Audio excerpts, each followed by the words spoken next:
முடி கொஞ்சம் கூட கொட்டக்கூடாது, முடி நல்லா அடர்த்தியா ஷைனிங்கா கருங்கருன்னு வளரணும்னு விருப்பப்பட்டீங்கன்னா இந்த ஹேர் பேக்கை ஒரு முறை ட்ரை பண்ணி பாருங்க. நல்ல ஒரு சூப்பரான ரிசல்ட்டை வந்து கொடுக்கும். நீங்க இந்த ஹேர் பேக்கை 2 வாரம் தொடர்ந்து பயன்படுத்தும் போது எல்லாருமே உங்களுடைய முடியை பார்த்து ஆச்சரியப்பட்டு கேட்பாங்க, என்ன ஷாம்பு பயன்படுத்துறீங்க, என்ன கண்டிஷனர் பயன்படுத்துறீங்க அப்படின்னு சொல்லிட்டு கேட்பாங்க. ஏன்னா அந்த அளவுக்கு ஒரு பெஸ்டான ரிசல்ட் வந்து கொடுக்கும் அப்படின்னே சொல்லலாம் இந்த ஹேர் பேக்கு. இந்த ஹேர் பேக்கை நீங்க பயன்படுத்தும் போது ஷாம்பு பயன்படுத்த வேண்டிய அவசியமே கிடையாது. நீங்க ஏற்கனவே ஷாம்பு பயன்படுத்திருந்தீங்கன்னா அதனால் ஏற்படக்கூடிய அந்த கெமிக்கல் பாதிப்புகள், அதாவது அதனால் ஏற்பட்ட அந்த கெமிக்கல் பாதிப்புகளையும் இது வந்து சரி செய்யும். தலையில வந்து அந்த பொடுகு, வறட்சி, அரிப்பு இது எல்லாத்தையுமே நீக்கிட்டு முடி உதிர்வை வந்து கம்ப்ளீட்டா நிறுத்திட்டு முடியை நல்ல பட்டு போல ஷைனிங்கா ஆரோக்கியமா வளர்றதுக்கும் உதவும். இது இப்ப நம்ம எப்படி செய்யறதுன்னு பார்க்கலாம். Welcome to Jo's Tamil health and beauty.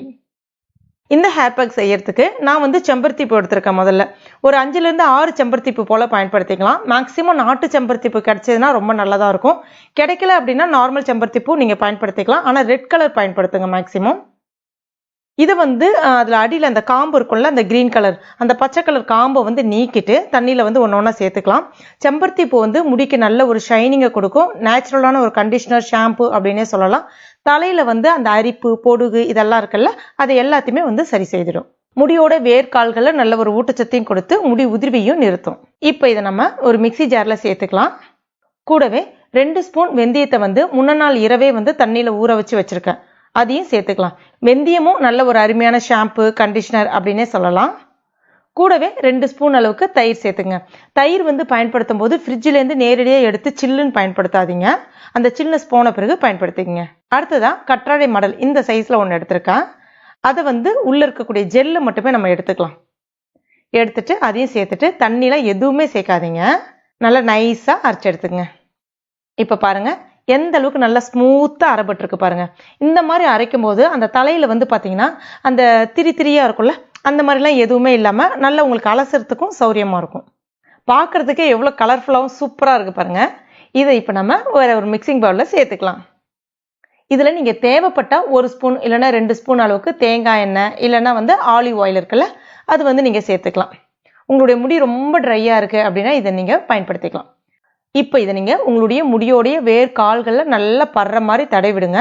தலையில வந்து எண்ணெய் இருக்கலாமா, ஏற்கனவே ரொம்ப அதிகமா எண்ணெய் வைக்காதீங்க, மைல்டான எண்ணெய் இருந்தால் மட்டும் போதும். ரொம்ப குறைவான அளவுல எண்ணெய் வச்சுட்டு கூட இந்த ஹேர் பேக்கை நீங்க பயன்படுத்தலாம்.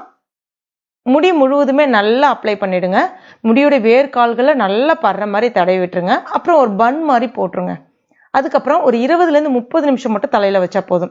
உங்களுக்கு வந்து சைனஸ் இல்ல உடம்பு வந்து ரொம்ப குளிர்ச்சி ஆயிடும் அப்படின்னு நீங்க ஃபீல் பண்ணீங்கன்னா ஒரு 10 நிமிஷம் மட்டுமே வச்சா போதும், ரொம்ப நேரம் வைக்காதீங்க. அடுத்ததா தலைக்கு குளிக்கும் போது நீங்க ஷாம்பு வந்து பயன்படுத்த வேணாம், ஜஸ்ட் தேய்ச்சிட்டு குளிச்சாலே போதும். அரிசி களைஞ்ச தண்ணி இல்லைன்னா வந்து சாதம் வடிச்ச கஞ்சி தண்ணீர் சொல்லுவாங்க இல்லையா, அந்த கஞ்சி தண்ணீரை ஆற வச்சுட்டு அதுக்கப்புறம் அதை தேய்ச்சி கூட நீங்க தலைக்கு குளிக்கலாம். அந்த மாதிரி நீங்க குளிச்சு பாருங்க, உங்களுடைய முடி நல்ல பட்டு போல ஷைனிங்கா இருக்கும். காஞ்சதுக்கு அப்புறமா ரொம்ப சில்கியா இருக்கும். முடி உதிர்வு வந்து கம்ப்ளீட்டா நின்றுடும். அதாவது நீங்க ஃபர்ஸ்ட் டைம் ட்ரை பண்ணும்போதே முடி உதிர்வு நின்றுடும் அப்படின்னு நான் சொல்ல வரல. இதை வந்து அட்லீஸ்ட் 2 முறையாச்சும் நீங்க பயன்படுத்தணும். 2 முறை பயன்படுத்தும் போது கம்ப்ளீட்டா முடி உதிர்வு இருக்கவே இருக்காது. அதுக்கப்புறமா வாரத்துல ஒரு தடவை, அதாவது ஸ்டார்டிங்ல வாரத்துல 2 முறை இந்த ஹேர் பேக் ஃபாலோ பண்ணுங்க. அதுக்கப்புறம் வாரத்துல முடிஞ்சா ஒரு தடவை இல்லைன்னா 2 தடவை அப்படின்னு சொல்லிட்டு நீங்க ரெகுலரா ஃபாலோ பண்ணும்போது கம்ப்ளீட்டா உங்களுக்கு முடி உதிர்வு பிரச்சனை இருக்காது. முடியும் நல்லா அடர்த்தியா வளர ஆரம்பிக்கும். நீங்க வந்து ஃபியூச்சர்ல வந்து ஷாம்பு, கண்டிஷனர் பயன்படுத்த வேண்டிய அவசியமே கிடையாது. இந்த ஒரு இயற்கையான ஷாம்புவே போதும், அவ்வளோ ஒரு சூப்பரான ரிசல்ட் வந்து கொடுக்கும். தலையில வந்து அழுக்குகள் அந்த மாதிரிலாம் எதுவுமே இருக்காது. ஏன்னா இந்த செம்பருத்தி பூ இருக்கு தெரியுமா, அது ஒரு நேச்சுரலான ஷாம்பு, கண்டிஷனர் அப்படின்னே சொல்லலாம். தலையில இருக்கக்கூடிய அழுக்குகள், அந்த அரிப்பு, பொடுகு எல்லாத்தையுமே நீக்கிடும். முடி நல்ல ஷைனிங்கா வளர்றத உங்களால நல்லா நோட்டீஸ் பண்ண முடியும். சூப்பரான ஹேர் பேக் இது, கண்டிப்பா ட்ரை பண்ணி பாருங்க. அமேசிங்கான ரிசல்ட் வந்து கொடுக்கும். இது வந்து ஆண்கள், பெண்கள் எல்லாருமே வந்து பயன்படுத்தலாம். கண்டிப்பா ட்ரை பண்ணி பாருங்க. ட்ரை பண்ணிட்டு மறக்காம எனக்கு கமெண்ட் பண்ணுங்க. இந்த வீடியோ உங்களுக்கு பிடிச்சிருந்ததுன்னா லைக் பண்ணுங்க. உங்க நண்பர்கள் மற்றும் ஃபேமிலி மெம்பர்ஸ் கூட மறக்காம ஷேர் பண்ணுங்க. மேலும் இது போன்ற பயனுள்ள குறிப்புகளுக்கு நம்ம சேனல் இது வரைக்கும் நீங்க சப்ஸ்கிரைப் பண்ணலன்னா உடனே சப்ஸ்கிரைப் பண்ணீங்க. கூடவே மறக்காம அந்த பெல் நோட்டிபிகேஷன் சிம்பிளை பிரஸ் பண்ணுங்க. தேங்க்யூ.